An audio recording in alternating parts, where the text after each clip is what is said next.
राधे राधे दोस्तों, आपका फिर से स्वागत है मेरे YouTube चैनल राधे श्याम में। आज हम आपको मृत्यु की पराजय, ये एक नई किताब है, नया एक ग्रंथ है, उसको सुनाएंगे जिसमें आप नई नई चीज़ें सीखेंगे। लेकिन ये शुरू करने से पहले मेरी आप सबसे विनती है कि आप मेरे चैनल को सब्सक्राइब, लाइक और शेयर ज़रूर करें ताकि हम आपके लिए और अच्छी अच्छी पुराने ला सकें।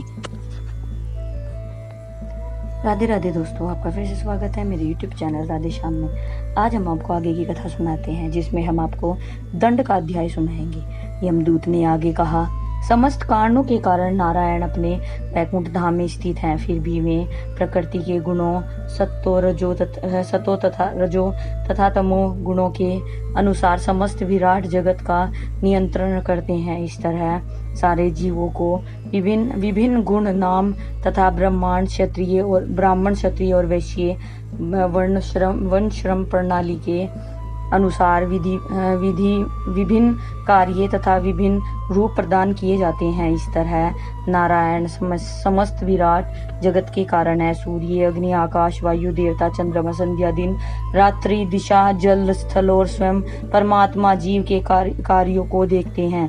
जिन लोगों को दंड दिया जाता है उनकी पुष्टि इन अनेक साक्षियों द्वारा की जाती है। वे व्यक्ति नित्य कार्यों में से बहके हैं। सकाम कर्म में लगा हुआ हर व्यक्ति अपने पाप कर्मों के अनुसार दंड पाने के उपयुक्त होता है। हे वैकुंठवासियों, आप पाप रहित हैं, किंतु इस भौतिक जगत में रहने वाले सभी सकाम कर्मी हैं। चाहे वे पुण्य करें या पाप, उनके लिए दोनों ही तरह के कार्य संभव हैं, क्योंकि वे प्रकृति के तीनों गुणों से कलुषित होते हैं और उन्हें उसी के अनुसार कर्म करना पड़ता है।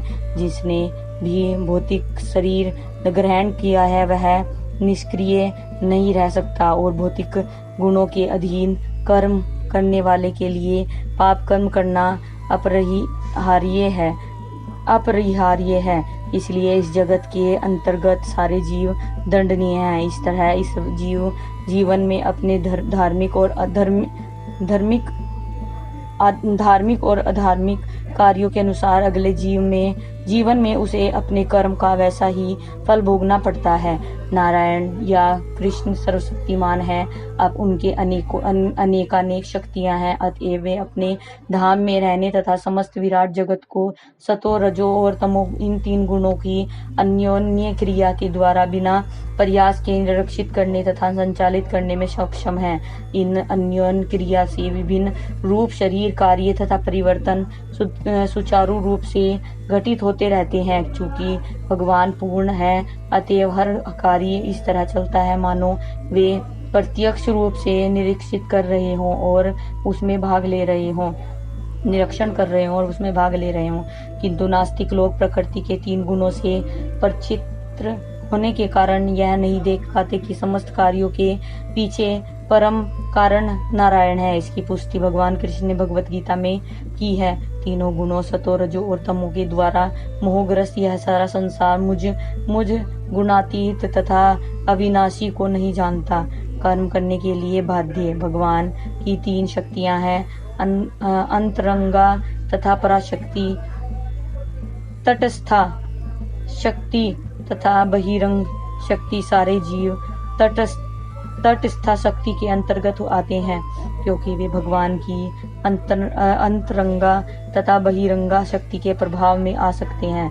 स्वभाव से ही वे पराशक्ति से भी संबंधित होते हैं, किंतु जब वे भौतिक प्रकृति के नियंत्रण में आ जाते हैं तो वे क्षेत्रज्ञ शक्ति, भौतिक क्षेत्र के ज्ञाता कहलाते हैं। दूसरे शब्द में ईश्वर की प्रत्यक्ष अंतरंगा शक्ति आध्यात्मिक परा है और जीवों में यही स्वभाव परा होता है।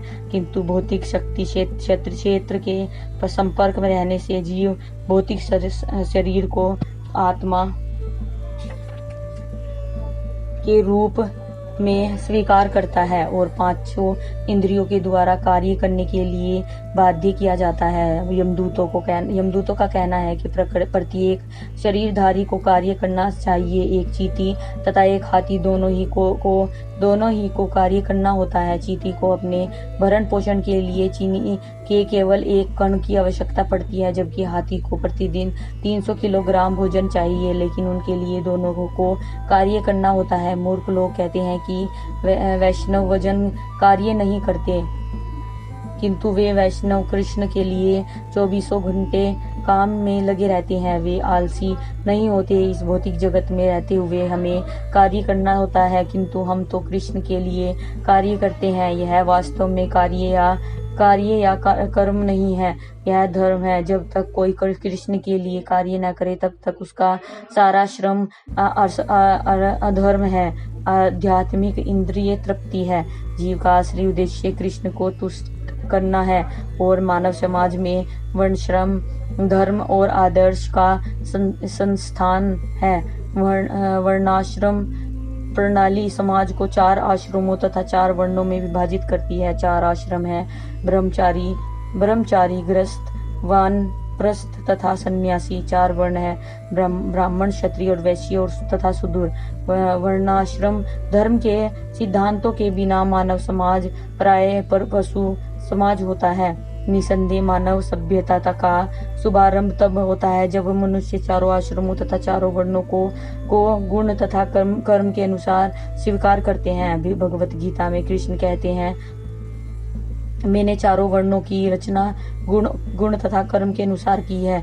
इस भौतिक जगत में हम प्रकृति के गुणों के विशेष मैल से अपना संबंध बनाते हैं, उसी के अनुसार अपने चरित्र तथा आचरण को ढालते हैं। इस मानदंड के अनुसार हम किसी एक वर्ण में उपयुक्त स्थान पाते हैं। आजकल लोग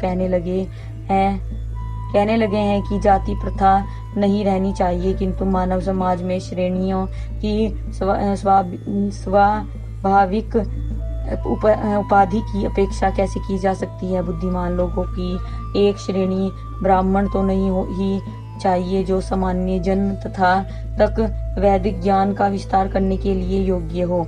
इसी तरह क्षत्रियों की एक श्रेणी होनी चाहिए जो प्रशासन तथा सुरक्षा प्रदान कर सके।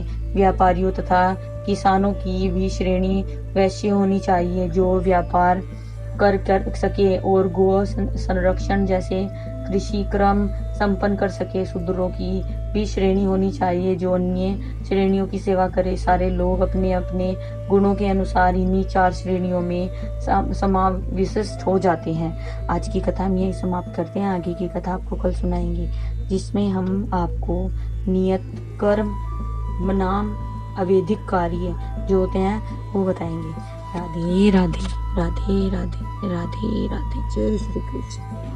अगर आपको मेरी वीडियो अच्छी लगी तो बेल आइकन दबाना ना भूलें ताकि आपको मेरे आने वाली वीडियोस का नोटिफिकेशन मिलता रहे। धन्यवाद। ओम नमः शिवाय।